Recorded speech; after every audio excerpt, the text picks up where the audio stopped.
Yun oh, good morning. Today is, ano bang araw ngayon? Miyerkules. Nandito na po kami sa farm at nakapitas na sila ng patola. Nakasalaka yung nanunusok. Bagay hindi pa naman pang salida yan kasi dito pa lang napipitas pag puno na. Mga kaisang bundle na si ano, Mrs. Hito. Naikutan mo na to lahat, Bet? Wala, naubos lahat. No?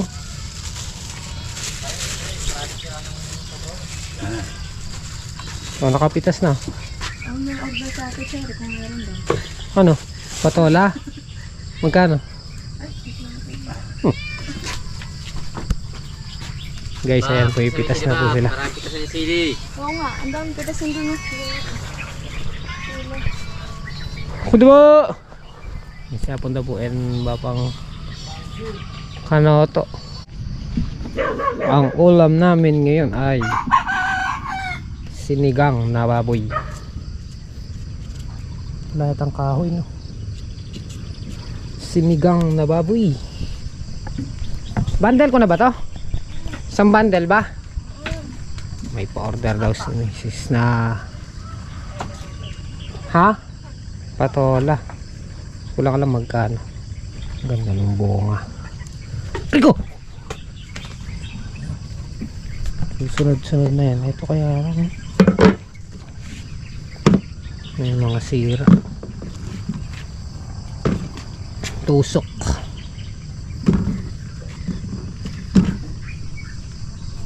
Pang 22 harvest sa okra. Konti na lang din naman yan. Mga 3 hanggang 2 bundle siguro. Tapos tabayan na namin yung cedar para maitanim na tong 6 na kilo. Pag kinulang pa to, bibili pa tayo. Pero marami na to. Doble nitong tanim dito. Eh ito kasi pinagkasya yung 3 kilo eh, kaya medyo kumapal yung tanim. Eh tapos cedar pa yung gagamitin. So may distance bawat laglag ng buto, may distansya. Okay guys, nandito na yung cedar. Kuyang buro. Yan. Na makilos.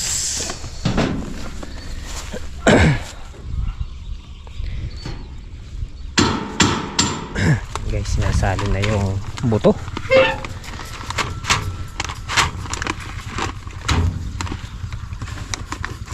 Wala kang shoutout, bo.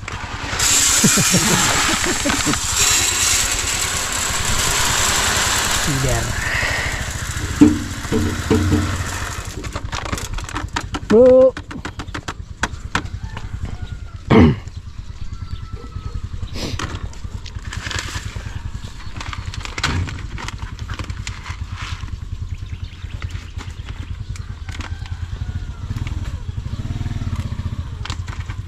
Ini masih singgabung kayo yan eh, yung dito kayo.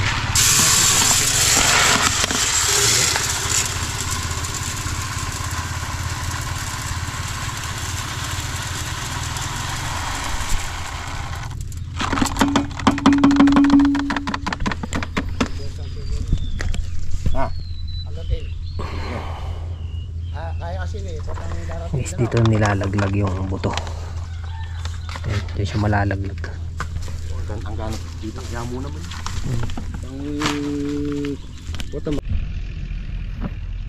Guys, tumatanim na yung cedar. Bali yung pagitan ng tudling. Pinakasagad na to, no, Punta po. Pinakasagad na dun sa roto, dun sa ano, pinaka-guide niya, yung luwang. Kasi pagka mais hanggang dito lang ata yan. Yan, tsaka to. Ay dahil okra, para maluwag, medyo maluwag yung daanan ng tao. Lalo na pag magdadamo ko sakaling gagamit ng grass cutter, medyo maginhawa pumasok.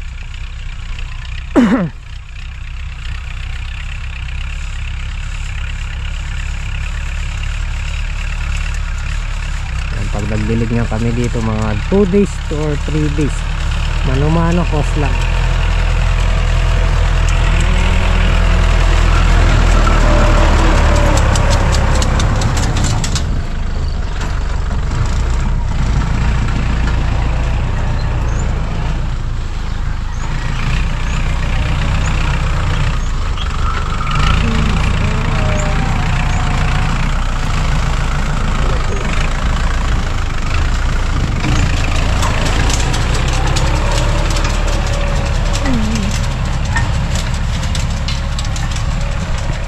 saglit, yari yan.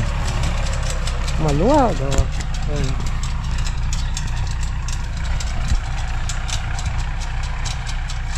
So pag nagdilig kami niyan, dito lang napunta ba? Sa tudling lang. At ang kaya mo may pakapabasa talaga itang tumubuya mo. Wah, yung basa. Palita ka rin. Oh, babasain lang Kaya talaga. mo mangalbag. Oo.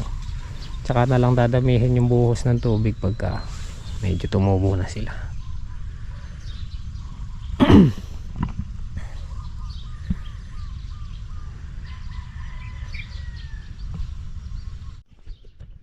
Okay guys, mula dito hanggang dun sa pwesto ng roto yung ano, yung okra. Ayan dun. Sa 250 meters siguro. 250 Meters. yan, simula dun sa pinaghintuan ng roto hanggang dito yung okra na tataniman.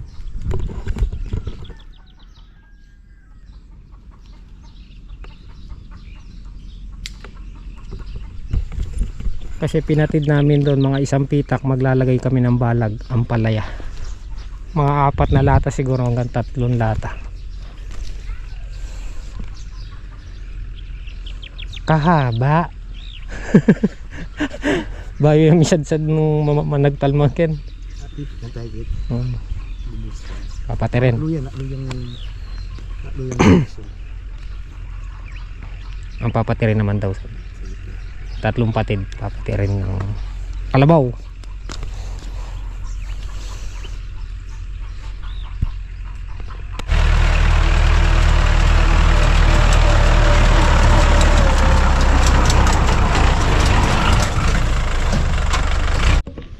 Mukhang kakasya na yung 6 na binhi 6 na kilo. Eh nakalahati na eh. Mabilis lang. Wala mang 1 oras ata bibirahin. Yari na. So sana magano lang tayo, magtiwala lang tayo sa taas. Sana mapatubo natin ng maganda yung okra.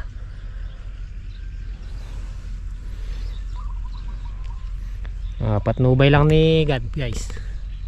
Dasal lang.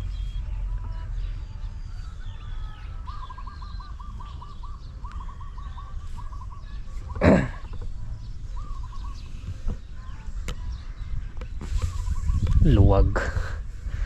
Ang luwag. Siya punta po kinuha yung 2 kilo pa para maisampa na doon sa cedar kung wala nang ano, laman.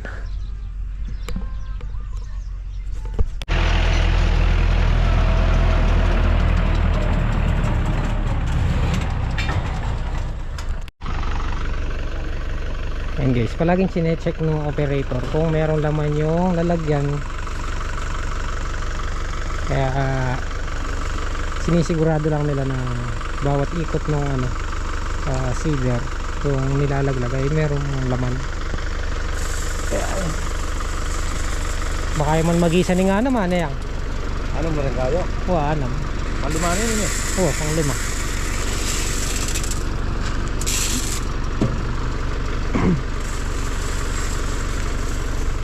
Double lights.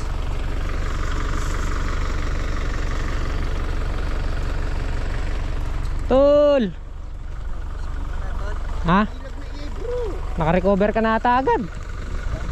Nilagnat si double light eh. Nagkulang sa ano? Nagkulang sa nagkulang sa gin. Paraan. Tapos na yan.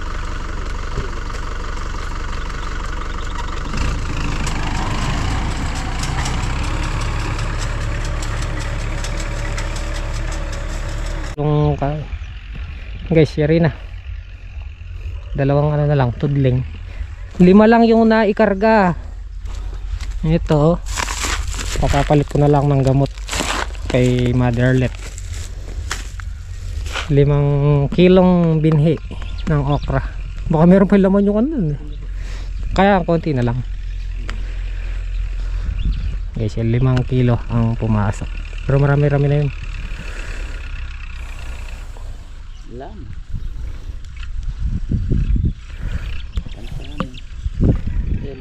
5 kilos yung okra.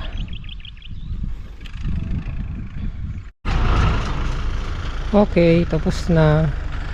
Lamang isang oras nayari. Mabilis lang pala. Alright, finish. May sumobra pa pala. Ayun, tinanggal nila kuya para daw may panghulit. May sumobra.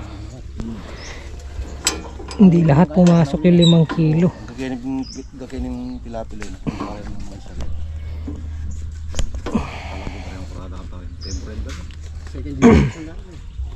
Hindi lahat pumasok yung 5 kilos. Sumobra pa.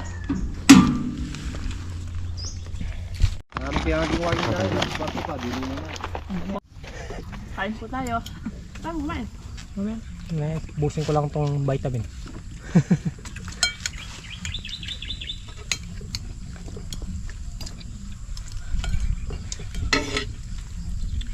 Meron ka palang ganun klapong ko na.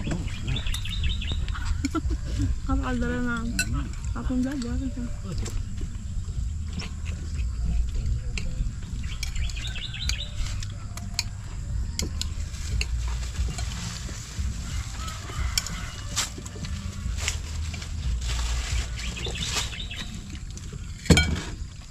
Gamaman kayo, tagsa ko na.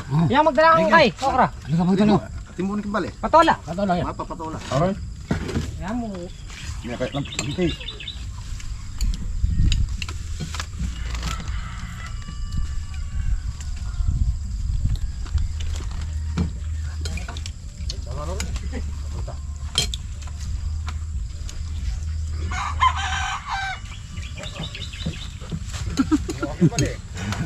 Sige na, salamat na. Hindi nakasadyang eh. O sige.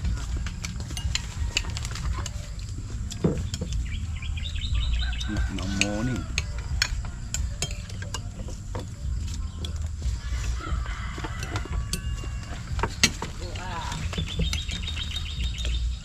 Meron mo kang tipid. Dati tipid na naman daw ka. Kaya naman magaganda mo lang gila. Hindi. Kaya 2,000. 2,000. Pati nga po yung mabaran. Pabuntong-buntong ka lang parang kaya mo. Patang tumubula. Makapating malak.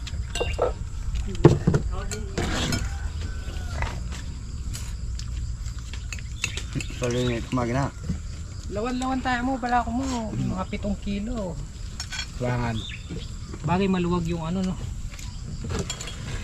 Maluwag namin yung Pero kung hindi mo lang ito, makalagi sa nun eh. Kaya pati-pati yung bubul eh. Malambat.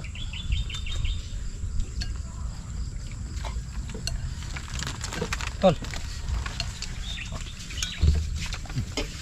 Kalamayan mo, may nakarag mga tol. Pangkamuhan ka ba? Buro.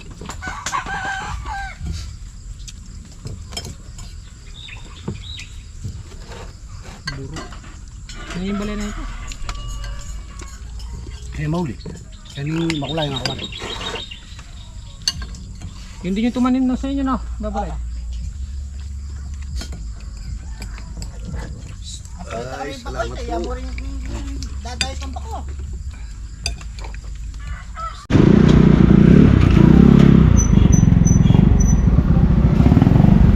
Kaya mo na?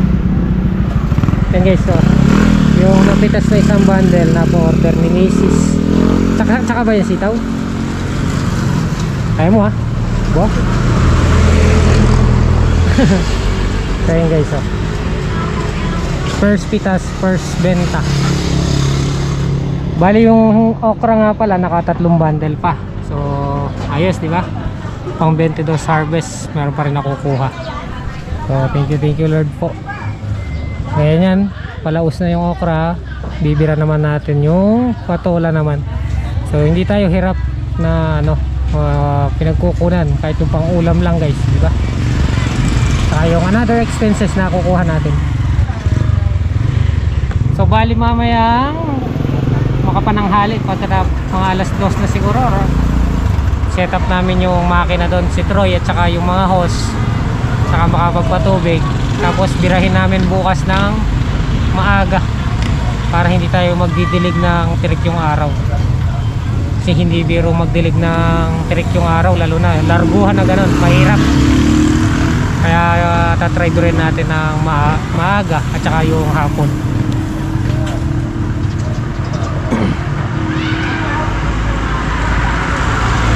Hindi ko lang alam magkano yung patola sa talipapa, kasi sa buyer alam ko 25 daw sa puno. So magandang presyo yun guys.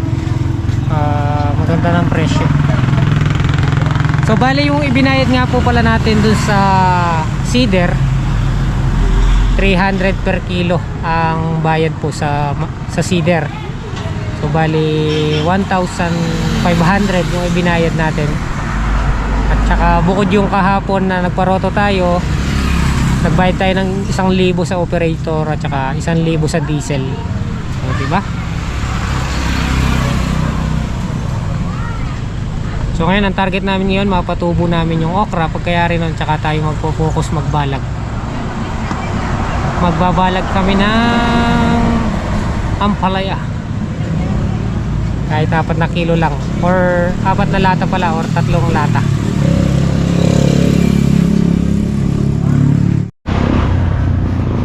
Magkano? 20. Alin? 300 yung isang bundle. O diba? Basic ang ba? Basic lang.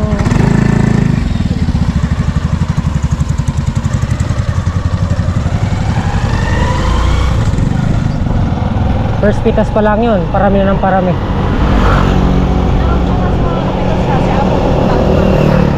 Meron. Basta yun guys, estimate ko yun dun sa bulas ng patola kaya yung 150 sinsi bundle.